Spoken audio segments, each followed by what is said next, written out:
Egg అయితే చేస్తుంది friends. Hi friends, ఈరోజు వెరైటీ ఎగ్ దోశ అయితే మా వదిన చేస్తుంది. ఊరి నుంచి వచ్చింది, నాకు హెల్త్ బాగాలేదని ఎగ్ అయితే కలిపేసింది. విష్ణుకు మామూలుగా వేసింది, ఇప్పుడు వెరైటీగా వేసింది. ఎలా వేసిందో చూడండి. పండు మిరపకాయల చట్నీ తనే ఊరి నుంచి తీసుకొని వచ్చింది, అది వేస్తుంది. ఈ చట్నీలో ఏ చట్నీ అయినా వేసుకోవచ్చా?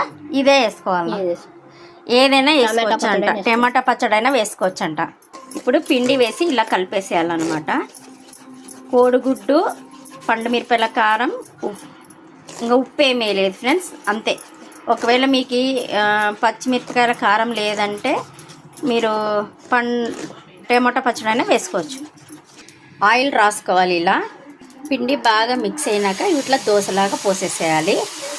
చుట్టూ ఆయిల్ వేసేసేయాలి. చూడండి, ఇలా తిప్పుకోవాలి. అంతే, మన వేడి వేడి పండు మిరపకాయల దోశ అయితే రెడీ అయిపోయింది.